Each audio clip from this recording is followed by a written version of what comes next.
Assalamualaikum warahmatullahi wabarakatuh.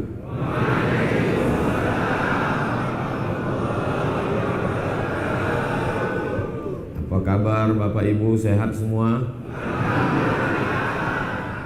Bukti kita sehat, kita sholat subuh berjamaah. Mudah-mudahan yang belum sholat subuh berjamaah segera disehatkan Allah SWT. Karena mereka tak sholat subuh berjamaah itu karena sakit. Badannya sehat, otaknya sakit. Karena kalau sehat, batinnya sehat, zahirnya pastilah dia mensyukuri nikmat Allah. Bersyukur dengan lisan, alhamdulillahilladzi ahyana ba'da ma amatana wa ilaihi nusyur. Bersyukur dengan badan, tegak, ruku, i'tidal, sujud, duduk antara sujud, sujud, duduk, tasyahud. Berterima kasih kepada Rasulullah. Assalamu alayka ayyuhan nabiyyu wa rahmatullahi wa barakatuh. Bahkan saya dengar ini jamaah datang ke masjid tadi malam ba'da isya. Salah jadwal. Bukan salah jadwal Pak Ustaz, karena kami ingin dapat tempat, karena kecintaan. Mudah-mudahan yang malam tadi menginap dapat pahala i'tikaf. Tapi selesai acara ini segera keluar masjid. Kenapa? Karena banyak aktivitas yang mesti kita laksanakan. Bersyukur dengan lisan alhamdulillahi rabbil alamin. Bersyukur dengan perbuatan melaksanakan perintah Allah, menjauhi semua larangan Allah Subhanahu wa ta'ala. Mudah-mudahan kita semua istiqamah insyaallah. Amin ya rabbal. Kalau tuan pergi ke Makkah, jangan pula membawa jengkol. Sudah lama Abdul Somad tausiah, baru ini DPD jadi protokol. Tengku Fadil Rahmi. Hadir juga pada subuh yang penuh berkah ini tokoh masyarakat Nangro Aceh Darussalam, wakil kita di parlemen Bapak Abdullah Putih. Tokoh masyarakat, para abu, para abi, para tengku, para alim, para ulama yang tak dapat saya sebutkan satu persatu. Insya Allah semua yang hadir ini semuanya dimuliakan Allah Subhanahu wa ta'ala. Amin ya rabbal alamin. Tema kita subuh ini tidak pakai tema.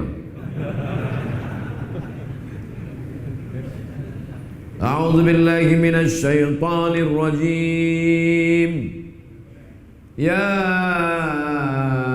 ayyuhalladzina amanu ittaqullaha haqqa tuqatih wa la tamutunna illa wa antum muslimun. Inilah yang akan kita kaji pada subuh ini. Kenapa itu yang Ustaz kaji? Ya karena tak ada temanya. Yang pertama, ya ayyuhalladzina amanu, hai orang yang percaya. Apakah Bapak Ibu percaya kepada Allah? Pernah menengok Allah? Pernah jumpa sama Allah? Tak pernah. Tapi kita percaya, maka itu disebut dengan iman. Jadi kalau ada orang mengatakan saya tidak percaya pada Allah karena saya tak pernah menengok Allah, oh, besok bawa dia ke rumah sakit, suruh dokter meriksa. Habis itu dokter mengatakan Bapak kena jantung koroner. Langsung dia takut. Bapak percaya sama jantung koroner? Percaya. Bapak menengok? Tidak. Sama Allah tak percaya. Ini namanya orang percaya kepada dokter tapi tak percaya kepada Allah. Mudah-mudahan dia cepat mati. Tak boleh. Orang yang begitu mesti didoakan supaya dapat hidayah. Ya, Allahumma hdi qaumi fa innahum la ya'lamun. Berikanlah orang yang belum dapat hidayah supaya dapat hidayah. Mereka buat salah karena tidak tahu. Maka kita kasih tahu subuh ini. Kita mau kasih tahu, dia tak datang pula. Tapi walaupun tak datang ke masjid, bisa menyaksikan melalui streaming channel Ustadz Abdul Somad Official. Subscribe, like, share, and comment. Ya ayyuhalladzina amanu, hai orang-orang yang percaya, tak pernah berjumpa dengan Nabi Muhammad sallallahu alaihi wasallam. Jangankan berjumpa langsung, mimpi pun tidak. Setiap ditanya, kau mimpi apa tadi malam? K-pop. Kau mimpi apa tadi malam? Dangdut. Apa yang ditengok, apa yang sering didengar, apa yang sering dilihat, itulah yang akan dibawa ke dalam mimpi. Maka kita selalu berselawat supaya terobat rindu kita kepada Nabi Muhammad sallallahu alaihi wasallam. Allahumma salli ala sayyidina Muhammad wa asghil zalimin bizalimin wa akhrijna min bainihim wa ala wa sahbihi ajma'in. Sallallahu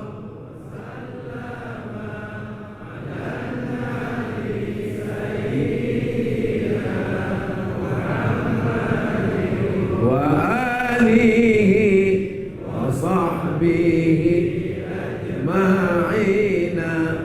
Sallallahu rabbuna ala nuril mubin Ahmad al-Mustafa sayyidil mursalin. Sallu ala nabi. Salat kita di masjid ini tidak hanya mengingatkan kepada Allah, tapi memandang ke atas, ingat Masjid Nabawi karena lampunya Masya Allah, tabarakallah. Semua orang yang datang ke masjid ini ketika melihat ke atas, Allahumma sholli ala sayyidina Muhammad, melihat lampunya yang mirip dengan Masjid Nabawi. Mudah-mudahan panjang umur kita bisa ke Madinah insyaallah. Tanggal 4 Oktober Umroh Akbar bersama Ustadz Abdul Somad. Ongkos tanggung masing-masing. Saya sampai kemari dibawa oleh ketua tim UAS Nangro Aceh Darussalam, namanya Al-Mukarram Ustadz Haji Nazar LC, kakak kelas saya, alumni Gontor, alumni Al-Azhar Kairo Mesir, beserta tim banyak para senior-senior kakak-kakak kelas saya. Hari ini subuh ini kita bersilaturahim. Man ahabba ayyusata lahu fi rizqihi, siapa yang mau lapang rezekinya, panjang umurnya, murah rezekinya, falyasil rahimahu, maka hendaklah dia sering-sering menyambung tali silaturahim. Masjid ini cantik, bagus, luar biasa. Pas masuk tadi saya tengok, kok tak ada orang, rupanya dari belakang. Ada model masjid itu memanjang ke belakang. Jadi jamaah itu panjang ke belakang. Masjid kita ini enggak, dia ke samping. Samping kanan, samping kiri, ke belakang, langsung ke jalan. Jalan betul. Masya Allah, tabarakallah. Mudah-mudahan yang mewakafkan tanah masjid ini, kalau dia masih hidup panjang umurnya. Kalau dia sudah meninggal, kuburnya salah satu dari taman-taman surga. Mengalir amal jariyah kepadanya. Tanah yang diwakafkan nampak, semen yang diwakafkan nampak, duit yang diwakafkan yang hilang nampak, sorga yang diharapkan tak nampak, malaikat yang mencatat tak nampak, azab kubur tak nampak. Memberikan yang nampak untuk sesuatu yang tak nampak, itu disebut dengan iman. Sesuatu yang tak nampak yang kita harapkan. Tidur sampai jam 9 pagi nampak, tempat tidurnya nampak, yang tidur nampak. Tapi sholat subuh ke masjid, pahala tak nampak. Allah yang disembah tak nampak. Malaikat rahmat yang membawa rahmat tak nampak. Neraka tak nampak. Siapa yang tak solat subuh, man nama, siapa yang tidur, walam yusalli, sampai ketiduran tak solat subuh, balas syaitanu fi uzuni, setan kencing di telinganya. Setan tak nampak. Jadi kalau ada nanti orang, ayo solat subuh, kalau tak solat subuh nanti telinga kau dikencingi setan. Mana setan? Mana? Dia bilang, kaulah setannya. Meyakini sesuatu yang tak nampak lalu memberikan yang nampak, maka itu disebut dengan iman. Alhamdulillah, kita ini semua yang hadir ini beriman kepada Allah Subhanahu wa taala. Al-iman, iman yazid, bertambah, wa yanqus, berkurang. Kapan iman bertambah? Duduk bersama orang baik, di tempat yang baik, dalam ibadah yang baik, iman bertambah. Duduk sama orang tak baik, pada waktu yang tak baik, di tempat yang tak baik, sama orang yang tak baik, waktu dicek iman, lowbat. Handphone kalau tinggal satu mata, habis, lemah, khawatir, maka dia mesti dicas lagi. Inilah subuh ini iman kita dicas lagi. Pulang dari sholat subuh ini insya Allah semangat kita insya Allah. Kalau mengaji dengan abu, dengan abi, dengan tengku, dengan ulama, setelah mengaji iman kita bertambah, teruskan. Tapi kalau setelah mengaji kita hanya mencaci maki, sumpah serapah, kita hanya suka berjidal, berdebat, maka sesungguhnya tak mendatangkan apa-apa. Itulah gunanya kita terus mengaji supaya kuat iman kita ini. Karena yang kita bawa mati adalah iman. Ada orang mati bawa istri, mana ada, menangis istrinya pinggir kubur, abang, habis itu nikahnya lagi. Begitu juga dengan bapak itu, adik, tidak nikahnya lagi. Ditunggunya agak-agak berapa bulan baru nikahnya. Yang setia menemani kita hanyalah la ilaha illallah Muhammadur Rasulullah. Afdhalu dzikri fa'lam annahu la ilaha illallah. Maka dikuatkan dia dengan zikir la ilaha illallah, la ilaha illallah, la ilaha illallah. Kata Syekh Abdul Wahab Asy-Sya'rani, bergetar dari ujung rambut sampai ke ujung kaki, mengusir hantu-hantu setan yang bersemayam dalam qalbu. Dia berbisik dalam hati, alladzi yuwaswisu fi sudur, di dada. Dada yang mana? Ala fil jasadi mutah, di dalam jasad ada segumpal, ada sekepal, ada segenggam. Idza salahat salahal jasadu kullu. Kalau yang segumpal ini baik, maka seluruh badan ikut menjadi baik. Itu yang disebut dengan jantung. Tapi katanya di hati Pak Ustadz. Jantung, hati Pak Ustadz. Kita pakai dua-duanya, jantung hati. Itulah mengapa orang berzikir itu ke jantung itu dia pukulkan la ilaha illallah, mengusir yang ada bisikan dalam jantung. Karena kalau sudah jantungnya bersih, jantung inilah yang membuat kita hidup berdegup dan berdetak. Pegang jantung sebelah kiri. Masih berdegup? Alhamdulillah. Kalau tidak kasih tahu. Kain kafan sudah siap. Banyak jamaah ini bajunya 3 lemari. Dari mulai baju koko sampai baju batik sampai baju pesta, lengkap semuanya. Tapi ada baju yang belum dia siapkan, kain kafan. Jangan khawatir, masjid sudah menyiapkan. BSKN, kontak majelis taklim untuk serikat tolong menolong meninggal dunia, semua sudah menyiapkan. Karena kita semua kalau mati bawa kain kafan. Tak ada orang mati bawa batik. Tapi bukan berarti yang pakai batik hari ini tidak bagus. Saya punya baju batik. Kenapa subuh ini Ustaz pakai baju putih? Pernah saya pakai baju batik gambar burung. Dikomplain orang, Ustaz tak boleh sholat pakai baju gambar burung. Kenapa? Di dalam burung itu ada tai. Iya juga ya. Lama-lama saya yang bodoh dibuat. Karena kalau baju bergambar-gambar, kebetulan kawan yang di belakang itu tak menengok tempat sujud, berkata-kata deh, oh, cantik kali. Tapi bukan berarti dia salah. Kalau kita disalahkan orang, jangan mau. Kau salah, kenapa pakai baju bergambar? Salah kau, kenapa kau tengok baju aku? Tengoklah tempat sujud. Kita tidak terlalu memikirkan tentang itu. Karena yang kita jaga dengan sholat ini adalah iman kita. Kita angkat dua tangan, Allahu Akbar. Besar ujian hidup ini, tapi maha besar Allah tempat kita meminta. Allahu Akbar kabira. Aku besar, jabatanku tinggi, aku hebat, aku penguasa, aku orang kaya. Allah yang lebih besar. Allahu Akbar kabira. Engkau dipuji, engkau diagungkan, engkau dimuliakan. Gambarmu dibuat besar-besar. Walhamdulillahi katsira. Engkau suci, engkau bersih, engkau tak berdosa. Yang bersih Allah. Wa subhanallahi bukratan wa asila. Jadi salat itu penuh dengan perenungan kepada yang tak nampak. Itulah Allah subhanahu wa ta'ala. Ini sekarang banyak orang sholat tak ingat dia entah kapan dia memuji Allah. Allahu Akbar kabira. Walhamdulillahi katsira. Wa subhanallahi bukratan wa asila. Kemana aku sedang menghadap sekarang? Orang Islam sholat menghadap batu. Orang Islam sholat menghadap akuarium. Orang Islam sholat menghadap karpet.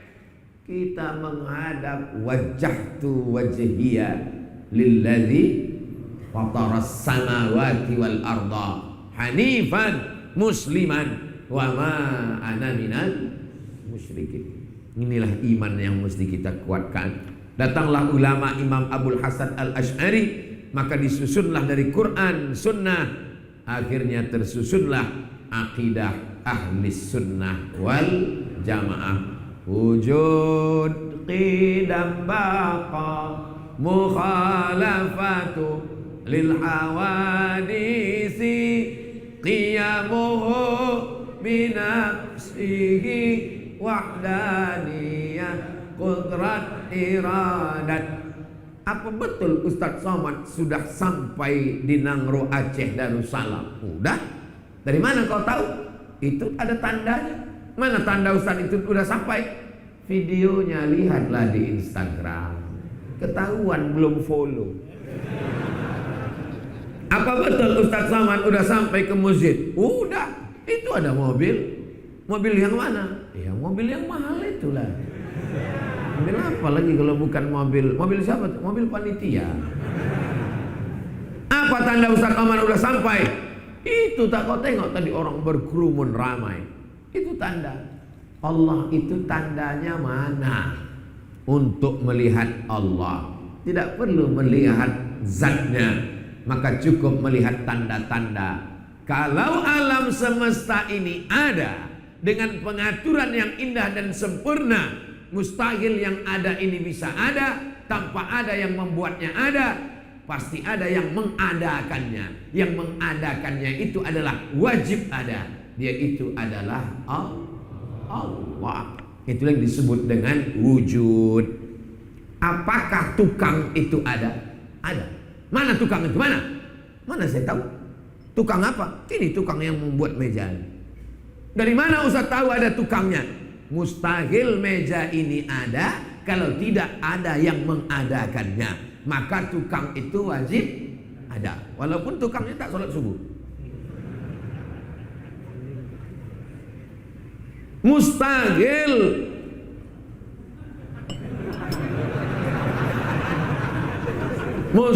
letak aja Ustaz. Mustahil keramik ini ada tanpa ada yang mengadakannya, maka pasti ada yang mewujudkannya. Maka siapa yang membuat alam semesta, datanglah dia menantang. Gak ada Allah itu. Mana ada Tuhan itu? Kata dia tak ada Tuhan. Yang didebatnya ini imam ahli rasional, ahlur ra'i. Namanya Imam Nu'man bin Sabit. Siapa namanya? Nu'man bin Sabit. Tapi terkenal dengan nama Imam Hanafi. Meninggal tahun 150 Hijrah. Sekarang sudah 1400 berarti 1300 tahun yang lalu. Hanafi, aku tak percaya sama Tuhan. Kata Imam Hanafi, coba tengok laut yang luas. Ya, ada sampan, ada kapal, ada. Pagi-pagi kapal pergi ke pulau, petang kapal balik lagi ke pantai. Apakah mungkin kapal ini bisa pergi dan pulang tanpa ada nakodanya? Oh, tak mungkin, pasti ada nakodanya. Begitu juga dengan alam semesta yang begitu indah dengan makhluk tanam-tanaman, hewannya. Apakah mungkin bisa ada tanpa ada nakodanya? Pasti ada. Itulah dia Allah. Maka dengan akal pun, masalahnya orang yang tak percaya sama Tuhan ini tak ada otaknya. Maka orang yang tak ada otak mesti dikasih makan otak-otak. Makanya kadang kalau kita pergi ke satu daerah, lain padang, lain belalang, lain lubuk, lain ikannya, lain tempat, lain jualannya. Ada di satu tempat orang jual tape pulut hitam, jual tape, tapi ada satu tempat lain jualnya otak. Nah, ini siapa yang tak berotak nih? Kasih makan otak-otak. Banyak rupanya orang sekarang, banyak di internet mengaku tak percaya kepada Tuhan. Kalau memang Tuhan itu ada, tunjukkan buktinya. Bulu tahu kata petir. Oh iya, baru ada. Jadi kadang orang ini Masya Allah, tabarakallah, naik pesawat, ditengoknya orang baca doa. Bismillahirrahmanirrahim wa mursaha inna rabbila ghafur rahim. Allahumma anta sahibu fis safar wal khalifatu fil ahl. Apa naik pesawat baca doa? Mana ada Tuhan? Kalau memang meletup pesawatnya meletup juga kata dia. Ini nyantai aja, gak ada tuh baca-baca doa. Begitu pesawat sampai ke atas, masuk turbulensi, masuk ke ruang hampa udara, tiba-tiba turun pesawat ratusan meter. Langsung dia berkata, oh my God. Yang berdoa tadi tidur, karena dia sudah menyerahkan dirinya pada Allah. Ini yang katanya tak percaya sama Tuhan. Begitu pesawat dibergoncang, oh my God. God itu artinya apa? Tuhan. Hanya saja orang lain menyebut namanya. Ada menyebutnya dewa, ada menyebutnya Tuhan, ada menyebutnya macam-macam. Kita menyebutnya dengan nama Samaita bihi nafsak. Engkau sendiri yang menyebut, memberi namamu. Ya Rahman, Ya Rahim, Ya Malik, Ya Kudus, Ya Salam, Ya Mu'min, Ya Muhaimin, Ya Aziz. Maka kita pun berdoa, Ya Allah, Ya Rahman, Ya Rahim, Ya Malik, Ya Kudus, Ya Salam, Ya Mu'min, Ya Muhaimin, Ya Aziz, Ya Jabbar, Ya Razzaq, Ya Fattah, Ya Alim, Ya Qabid, Ya Basit. Kalau orang paham, dia ikut. Yang tak paham, bertanya, berdoanya kapan? Walillahil asma'ul husna, walillahil asma'ul husna. Allah punya nama yang baik-baik. Fad'uhu biha, panggillah dia dengan nama itu. Menyebut nama Allah. Ala bidzikrillahi tatmainnul qulub. Dengan berzikir mengingat Allah, hati menjadi tenang. Subhanallah walhamdulillah wala ilaha illallah wallahu akbar wala haula wala quwwata illa billahil aliyyil azim. 5 kali. Itu dalam satu sebutan itu 5 kali nama Allah disebut. Mulut menyebut, hati mengingat, pikiran fokus. 3 serentak. Kadang ada orang mulutnya menyebut tapi hati tak ingat. Ada orang hati mengingat, mulut tak menyebut. Siapa itu? Orang yang kerja di kantor, orang yang sedang melayani pembeli. Bu, beli gula sekilo. Ya, tapi hatinya mengingat. Jangan pula gara-gara ini nanti tak ada melayani lagi. Bu, gula sekilo. Allahu Akbar. Kenapa Ustaz tiba-tiba ingat? Kalau menyebut mengingat Allah, hati menjadi tenang. Ada ayatnya di situ sebelah kanan. Ala bidzikrillahi tatmainnul qulub. Dengan banyak berzikir mengingat Allah, hati menjadi tenang. Oh, itu bunyinya Pak Ustaz. Iya. Aku sering sholat di sini tak tahu gitu itu ayatnya Pak Ustaz. apa-apa. Yang penting asal nampak ayat Quran bagus lah itu udah. Saudara yang dimuliakan Allah Subhanahu wa taala, maka puncak dari segala sesuatu adalah iman. Inilah yang kita jaga supaya iman ini jangan tercabut. Yusbihu mu'minan, paginya beriman, wa yumsi kafiran, petangnya bisa saja kafir murtad. Nauzubillah, nauzubillah, nauzubillah, nauzubillah, nauzubillah, nauzubillah, nauzubillah.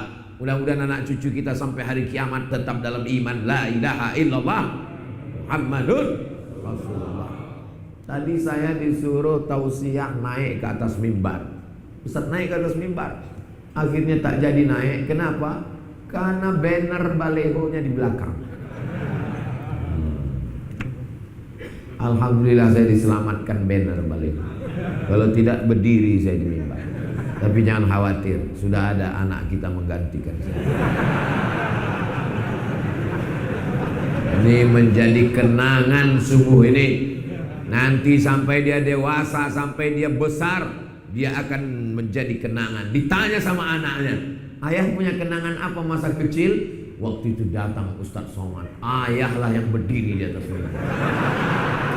Allahu Akbar. Buatkanlah kenangan yang indah untuk anak-anak kita. Itu makanya bapak membawa anaknya. Bapak membawa anak itu di belakang pakai sorban. Itu anak pakai peci putih. Disiapkan ibu tadi di rumah. Nak, ini untuk kau nanti besok berangkat Ustadz Somad datang. Ini pakai kain ya nak, ini pakai peci ya nak. Allah, betapa bertuahnya kalian punya ibu yang soleh. Ayah mana? Ayah kau main gaplek pula tadi. Mudah-mudahan ayahnya pun dapat hidayah jadi ayah yang soleh juga. Pandang ke kanan, anak kecil. Pandang ke belakang, itu tengok anak kecil. Lihat lagi ke kiri, itu belakang, anak kecil. Itu nampak muka macam anak kecil, rupanya udah tua. Baby face, muka anak-anak. Masya Allah, tabarakallah. Rupanya orang beriman itu wajahnya cerah, karena otaknya bersih, hatinya bersih, pikirannya bersih, tak terlalu memikirkan dunia. Hanya yang dicarinya adalah ilahi anta maksudi, yang ku maksud hanya engkau ya Allah. Wa ridhaka matlubi, yang ku cari adalah ridhamu ya Allah. Yang datang malam tadi iktikaf di sini mencari ridha Allah. Doakan supaya yang ceramah ini pun mencari ridha Allah. Enggak tuh Pak Ustadz, itu orang-orang tuh ke masjid itu bukan mau mencari ridha Allah, mau mencari pemilih untuk mencoblos 14 April Pak Ustadz.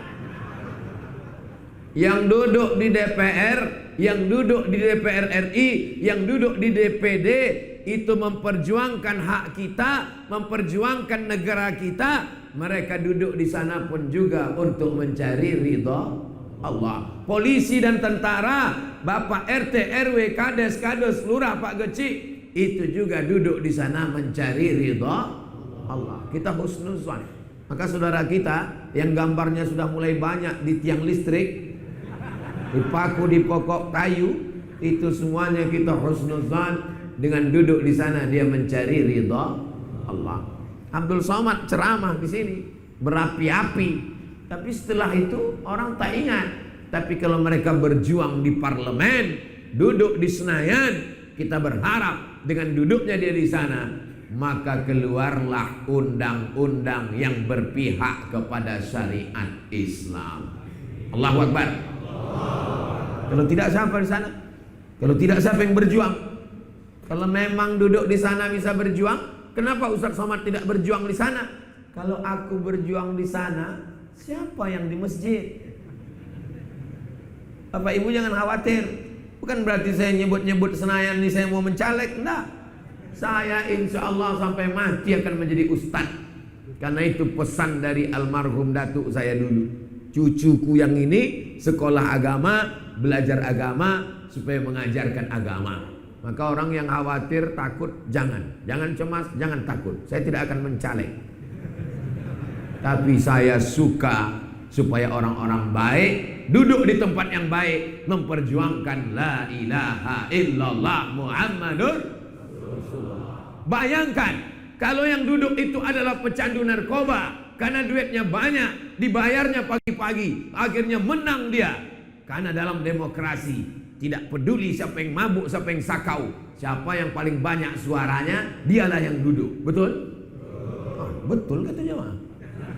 Pagi-pagi itu disawernya semua orang duit. Duit dia banyak, dia jual sabu-sabu, dia jual morfin, dia jual pil anjing gila. Banyak duit dibayar, akhirnya duduk dia, terpilih pula jadi ketua sidang parlemen. Maka dalam sidang itu kita harus pas duduk pakai palu tuh dipukulnya pula wakilnya, gelupuk. Mana bisa kita melawan? Kecuali masyarakat yang soleh-soleh ini, berapapun yang mengasih duit, dia tidak akan memilih. Duitnya dia ambil, orangnya tak dia pilih. Betul? Betul kata orang. Dia hanya memilih orang yang baik, menempatkan di tempat yang baik, akan mengeluarkan undang-undang yang baik. Amin. Ini jaga usaha. Ini juga adalah dakwah. Yang di parlemen dakwah, yang di mimbar juga dakwah. Yang di parlemen tidak mengejek yang di mimbar. Apa itu somat itu? Ceramah-ceramah. Di sini yang sesungguhnya. Tapi yang di mimbar juga tak mengejek yang di parlemen. Apa itu mereka? Parlemen. Banyak juga yang mengejek. Ini apa mereka? Rupanya pas ditelusuri pernah tak duduk. Patut dia mengamuk. Saudara yang dimuliakan Allah Subhanahu wa taala.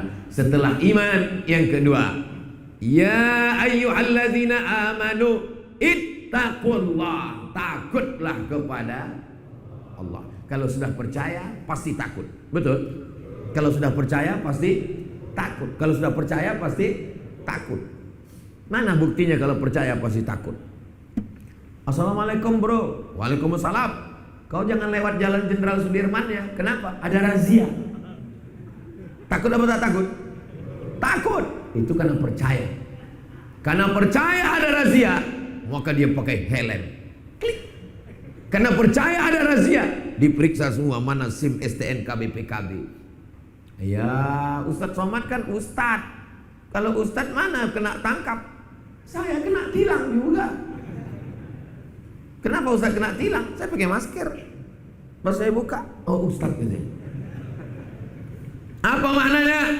Orang percaya kepada polisi dan takut kepada Pak Polisi. Jadi kalau ada orang percaya kepada polisi, berarti dia beriman kepada, bertambah rukun imannya itu. Antu'mina billah wa malaikatihi wa kutubihi wa rusulihi wal yaumil akhiri wa bil qadari khairihi wa syarrihi wa bil polisi. Pergi ke rumah sakit, diperiksa sama dokter. Dibawanya balon warna hitam. Habis itu dikempeskannya 180 per 150. Bapak kena penyakit darah tinggi. Jangan makan kambing, jangan minum susu, banyak makan buah, banyak olahraga. Ibu jangan banyak merepet, nanti bapak ini mati. Akhirnya ibu itu pun merepet agak dikurang-kurang sedikit. Pas dia mau bilang, abang,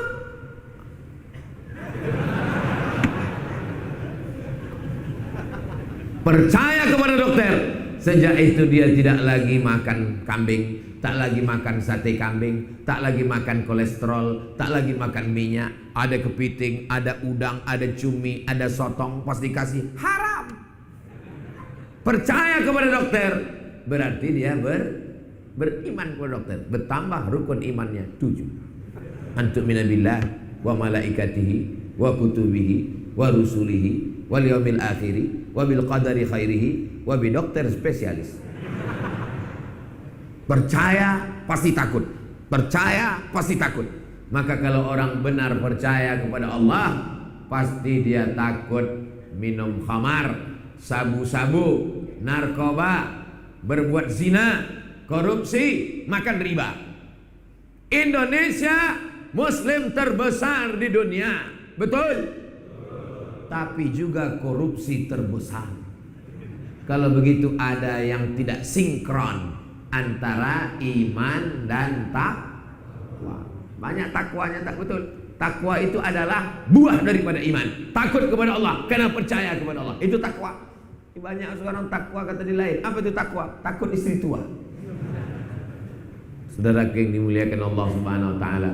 Khatib naik ke atas mimbar, pesan khatib adalah ittaqullah, takutlah kepada Allah.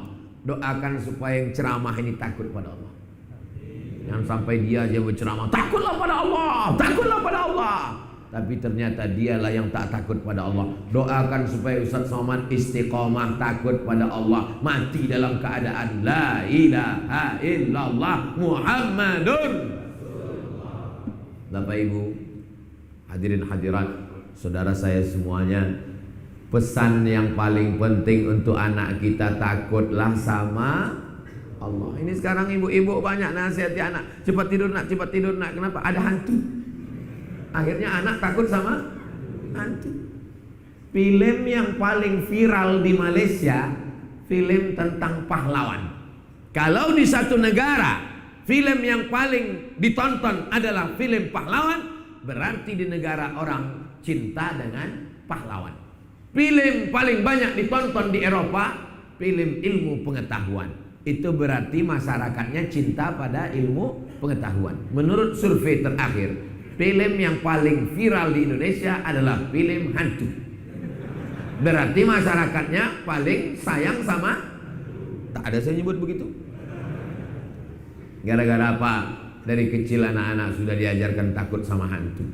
Ibu, ajarkanlah anak takut sama Allah. Anakku, kau kukandung 9 bulan 10 hari.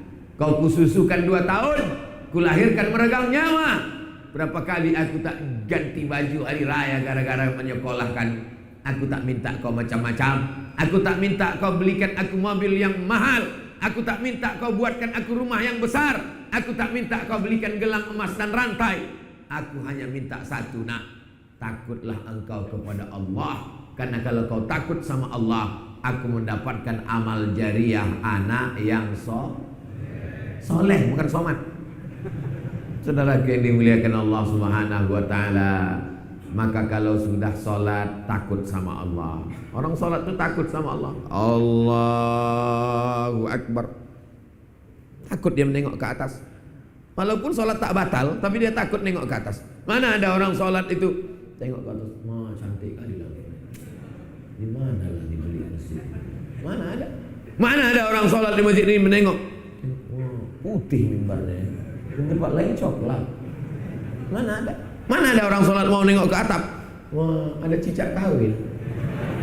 Mana ada? Orang sholat menengok tempat sujud. Mana ada orang sholat mau menggaruk kepala 3 kali, takut batal. Menurut mazhab Syafi'i, andai gatal, garuk sekali. Gatal juga lagi, sekali. Gatal juga lagi, cari apotik. Beli obat kurap. Kita disuruh melaksanakan puasa. Supaya apa itu? Takut kepada Allah. Ya ayyuhalladzina amanu kutiba alaikumus shiyamu kama kutiba alal ladzina min qablikum la'allakum takut. Makanya anak-anak muda, cobalah tengok kalau udah bulan puasa, bulan Ramadan, pergi ke masjid sholat zuhur, diambilnya air, masukkan ke mulut, kumur-kumur. Sekali air masuk, meludahnya 10 kali. Tuh. Kenapa? Takut dia masuk ke dalam. Masuk dia ke toilet kamar mandi masjid, kunci pintu tutup, tengok atas tak ada kamera, dimasukkannya kepalanya ke bak, diminumnya setengah bak, tak ada orang yang tahu, tapi dia tidak melakukan itu. Kenapa? Karena dia takut kepada Allah. Apa yang terjadi kalau orang Indonesia ini takut kepada Allah? KPK bubar, Inspektorat Jenderal bubar, bapak-bapak kepolisian istirahat sejenak, pengawas BPK Badan Pemeriksa Keuangan tidak bubar, tapi bebannya tak terlalu berat. Kita doakan supaya generasi yang akan datang ini yang takut kepada Allah. Nama masjidnya Masjid Takwa, nama bajunya baju takwa, nama orangnya Pak Takwa. Yang takut itu siapa? Yang takut adalah hatinya kepada Allah Subhanahu wa ta'ala. Melaksanakan haji juga itu. Apa yang ditanamkan saat haji? Takut mencabut bulu hidung, takut ngupil, takut menggaru rambut gugur, takut mencabut tanam-tanaman, takut membunuh burung merpati, takut membicarakan aib orang lain. Faman farada fihinnal hajja, siapa yang melaksanakan haji, fala rafasa, jangan melakukan kejahatan seksual, wala fusuqa, jangan melakukan perbuatan fasik, wala jidala, jangan lidah kasar, caci maki, sumpah serapah. Agama Islam mengajarkan kita punya rasa takut kepada Allah. Habiskan takutmu kepada Allah supaya tidak takut lagi kepada manusia. Habiskan takutmu aja kepada Allah supaya tidak ada lagi rasa cemas. Makanya wali-wali Allah itu sifatnya dua. La khaufun alaihim wa la hum yahzanun. Tidak ada rasa takut, tidak ada rasa cemas. Jadi kalau ada orang mengaku-ngaku wali, itu si anu itu wali itu, ada tangannya. Kata orang kau wali, ya. Ada rasa takutmu? Ada. Sama siapa? Sama biniku. Bapak dipastikan dia itu adalah wali. Dua. Kalau tak wali murid, wali kelas. Ala inna awliya Allah. Ketahuilah wali-wali Allah. La khawfun alaihim wa la hum yahzanun. Wahai penegak hukum, takutlah kalian kepada Allah. Jatuhkanlah hukum dengan tepat supaya umat ini selamat. Semua pemakai, pengedar, pecandu, penjual narkoba ditetapkan oleh hakim, maka dia mesti dihukum mati. Setuju? Dengan begitu orang pun takut. Maka DPR RI-nya dapat rahmat, kepala negaranya dapat rahmat, masyarakatnya semua pun dapat barokah. Walau anna ahlal qura amanu, kalau penduduk Nangro Aceh Darussalam beriman, wattaqau, takut kepada Allah, la fatahna alaihim barakatin, dibukakan Allah barokah, barokah, barokah minas sama, dari langit turun barokah hujan, wal ard, dari bumi turun tanam-tanaman yang hijau, tumbuhlah tanaman kurma, itulah kurma walaupun belum berbuah. Di masjid tempat kami di Riau, kurma banyak sekali di samping masjid, tapi tak berbuah. Akhirnya didatangkanlah pakar kurma dari Bangkok, namanya Mr. Kola. Tak Islam dia, orang Bangkok. 16 tahun meneliti kurma. Pas diperiksa-periksanya, senyum dia. Kenapa? Rupanya kurma yang di masjid itu jantan semua. Itulah membuktikan bahwa LGBT tak menghasilkan apa-apa. Akhirnya atas usul dia, kata dia, cabut kurma jantan ini, tak usah banyak. Jantan cukup satu aja, yang betina aja beberapa. Alah, bapak pura-pura tak paham pula.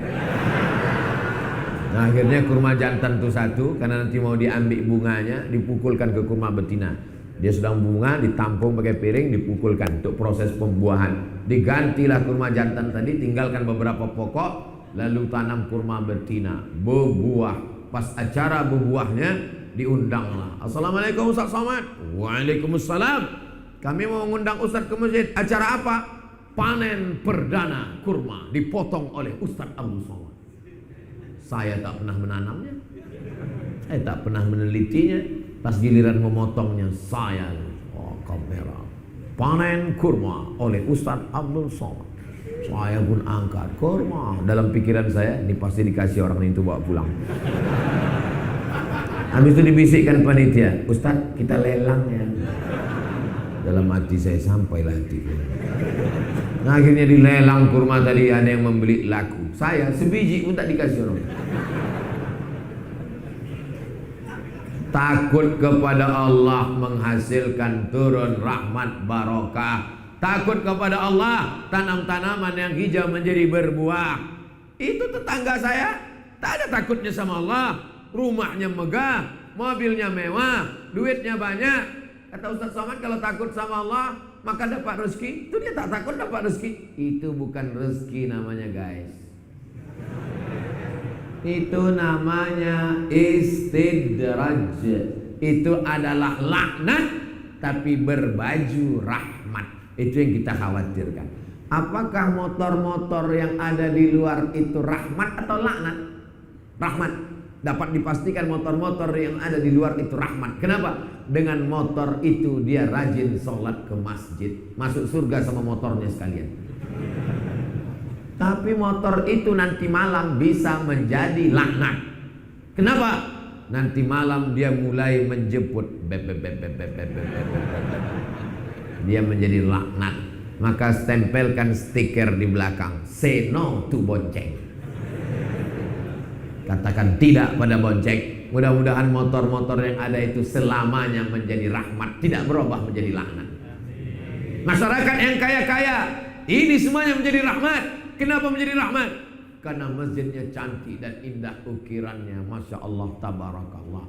Tapi jangan sampai masjid ini lebih banyak tiangnya daripada orangnya. Tiang. Mesti lebih banyak orang daripada tiang. Ustaz tak usah ceramahi kami tentang sholat berjamaah. Beginilah kami kalau sholat berjamaah di Masjid Agung Sultan Jumpa Biren. Selama ini saya cuma tahu Bungong Jumpa. Waktu SD diajari menyanyi Bungong Jumpa. Oh, tak boleh di masjid. Kalau di luar masjid saya selesaikan. Putih kuning bercampur merah. Tak usah lagi kita selesaikan. Apa maknanya? Saya hari ini sampai ke Masjid Agung Sultan Jumpa Biren. Masyarakatnya Masya Allah, tabarakallah. Tolong kameramen, jangan yang disuting Ustadz aja. Kalian tengok kan, tengok. Ibu-ibunya mana? Tunjukkan ibu. Begini kalau Ustadz Abdul Somad ceramah di Masjid Sultan Jumpa Biren. Mudah-mudahan besok subuh begini juga banyaknya. Mana bisa Pak Ustadz? Ini jamaah kan dia punya masjid juga dekat rumah. Jadi kalau besok tidak sebanyak ini, itu bukan karena masjid ini tidak istiqomah, tapi masjid-masjid lain juga penuh. Itu cara mencari alasannya kalau masjid. Saudaraku yang dimuliakan Allah Subhanahu wa taala, memilih pemimpin, pilihlah pemimpin yang takut kepada Allah. Mencari menantu, carilah menantu yang takut kepada Allah. Mencari suami, carilah suami yang takut pada Allah. Kalau suami takut pada Allah, ibu tak khawatir dia dilarikan pelakor. Betul Bu? Oh, betul gitu Bu. Assalamualaikum Bang. Waalaikumsalam. Abang lagi di luar kota ini tugas kantor. Iya, lagi di mana? Aku di Banda Aceh. Di mana tinggal? Di Hotel Syariah. Alhamdulillah. Mana buktinya? Ini gambarku di Hotel Syariah. Habis itu ditutupnya, pergi dia ke konvensional. Itu bukan takut sama Allah. Itu namanya takut sama bini. Ibu kalau mau takut kepada Allah, dia akan senantiasa bertanya, abang di mana, pulang jam berapa, motor mana, duit kemana aja. Saya Pak Ustadz, bini saya ini asiklah menelpon saya. Kalau ada bini bapak yang asik menelpon bertanya, pegang dia sampai hari kiamat. Kenapa? Karena itulah imra'atun solihatun, istri solihah tu'inu ala imanihi, yang menolong iman bapak berubah menjadi takwa kepada Allah Subhanahu wa ta'ala. Memang beda-beda tipis antara takwa dengan takut ini. Antara iman dengan takwa kepada Allah. Pak Ustadz, saya ditanya sama orang, Ustadz Somad, iya, apa hukumnya orang takut sama istri? Saya bilang, orang yang takut sama istri itu nanti waktu mati dia tak kena azab kubur. Loh, kok bisa gitu Pak Ustadz? Karena waktu malaikat mau mengazab, kata malaikat, yang ini tak usah diazab karena dia udah azab kali di dunia.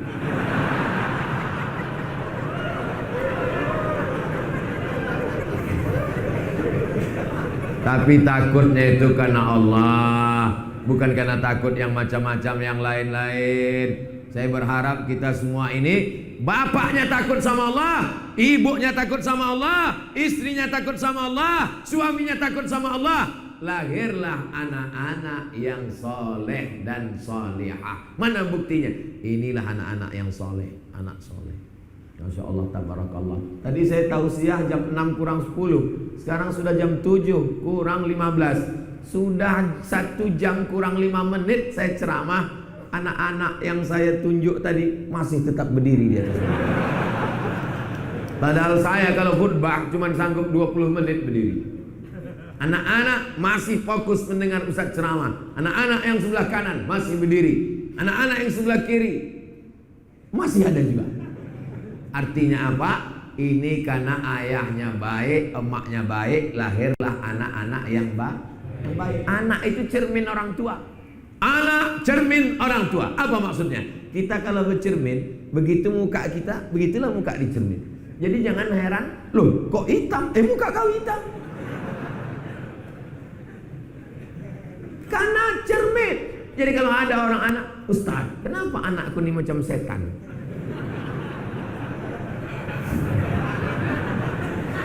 Tak usahlah aku jawab ya. Nanti kalau aku jawab sakit hati kan.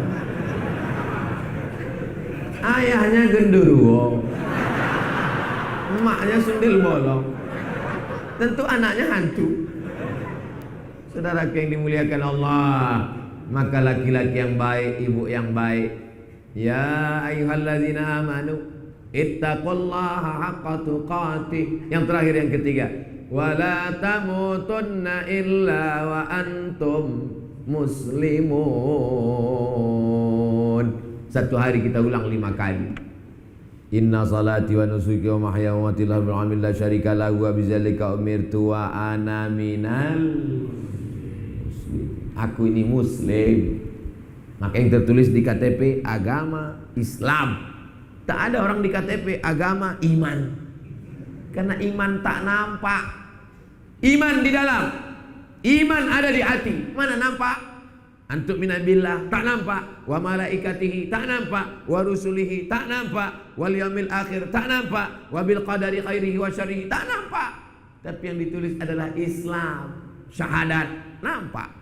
Selesai sholat Jumat jangan pulang dulu karena ada calon mu'alaf yang akan bersyahadat asyhadu an la ilaha. Nampak. Sholat nampak. Makanya orang sholat itu nampak. Allahu Akbar. Suami ibu kenapa tak pernah sholat? Oh, dia sholatnya tidak di Masjid Sultan Jumpa. Di mana? Masjidil Haram. Bu, kalau bohong aja. Gak usah lah kayak gitu kali. Kami ini bukan bodoh.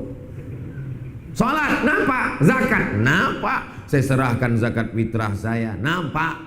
Puasa nampak, kering bibirnya. Masuk dia ke toilet, minumnya banyak-banyak. Habis itu pas sebelum keluar dikeringkannya bibirnya, dimerengkannya kepalanya. Aduh, panas sekali hari ini. Tapi Allah Maha Kuasa menunjukkan. Tak lama sudah itu nampak. Buka puasanya nampak. Syahadat, sholat, zakat, puasa, haji paling nampak. Saya tak tahu Biren ini kira-kira kalau store ONH 2023 berangkatnya tahun berapa? 32 tahun. Berarti kalau store 2023 berangkatnya 2055. Tiap tahun kenduri. Pas 2050 meninggal. Jangan berkecil hati. Niatnya sudah sampai. Innamal a'malu binniyat.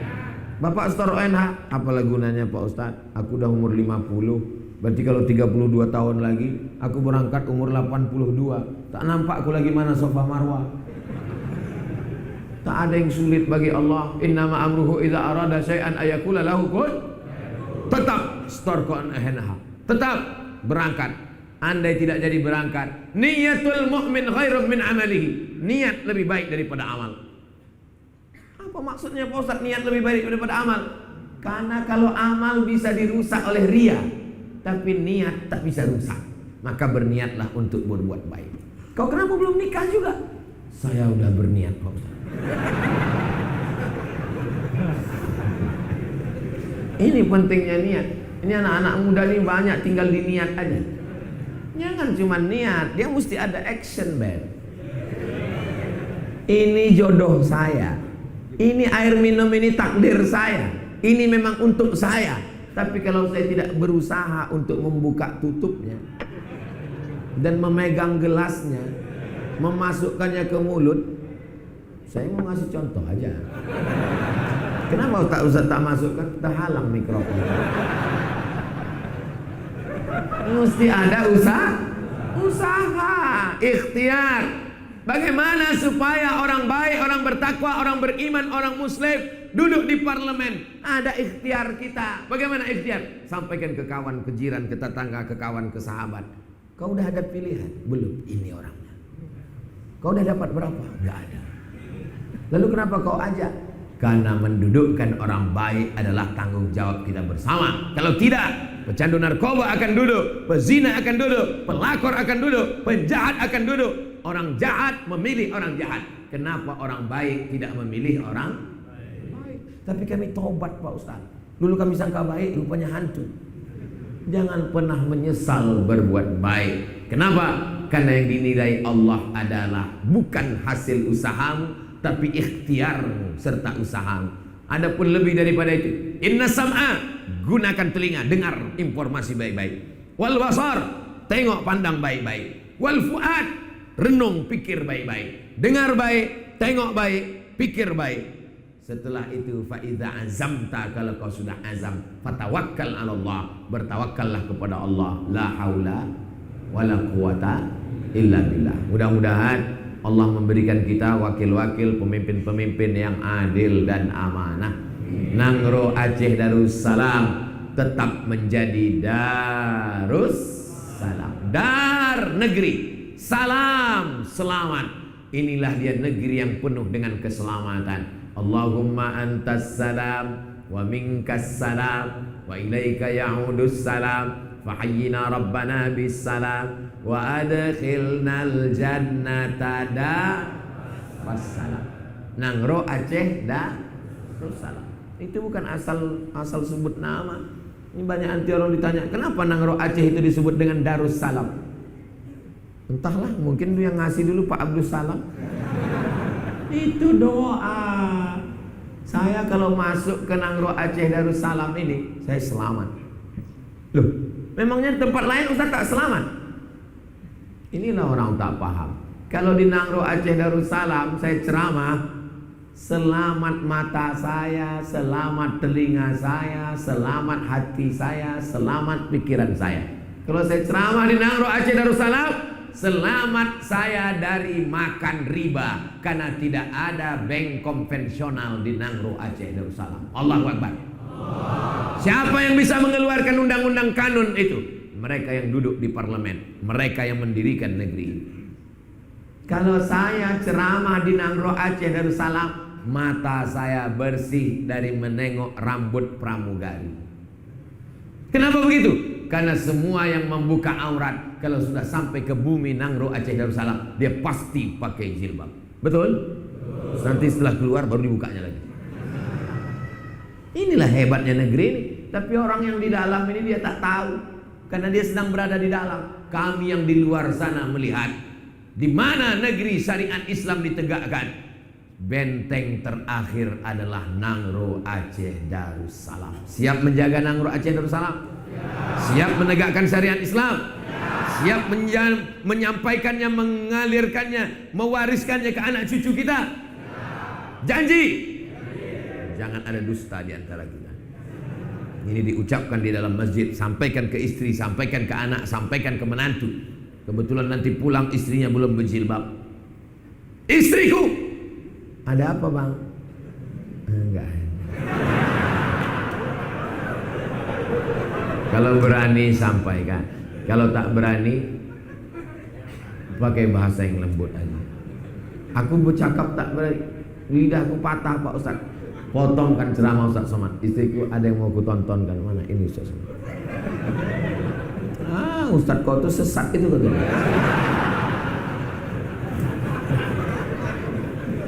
Mudah-mudahan Bapak menjadi imam yang adil di rumah tangga Bapak. Bagaimana kita mau mendapatkan negeri yang adil, pemimpin yang adil, wakil yang adil? Kita saja tidak bisa adil di rumah. Mudah-mudahan kita semua ini menjadi orang-orang yang adil kepada masyarakat, kepada keluarga, kepada lingkungan, kepada Allah Subhanahu wa taala. I'dilu, bersikap adillah, wa aqrabu littaqwa. Dengan adil itu mendekatkan kepada takwa kepada Allah Subhanahu wa taala. 60 menit saya menyampaikan tausiah. Mudah-mudahan 60 menit ini semuanya bernilai amal soleh. Mudah-mudahan semua keluarga kita sakinah mawaddah warahmah, anak-anak kita soleh dan solehah, Diberikan kita pemimpin yang adil dan amanah. Indonesia dijadikan negeri yang aman, yang damai. Nangro Aceh Darussalam baldatun thayyibatun wa rabbun ghafur. Ala hazihi niyya wa kulli niyatin salihah. Al-Fatihah.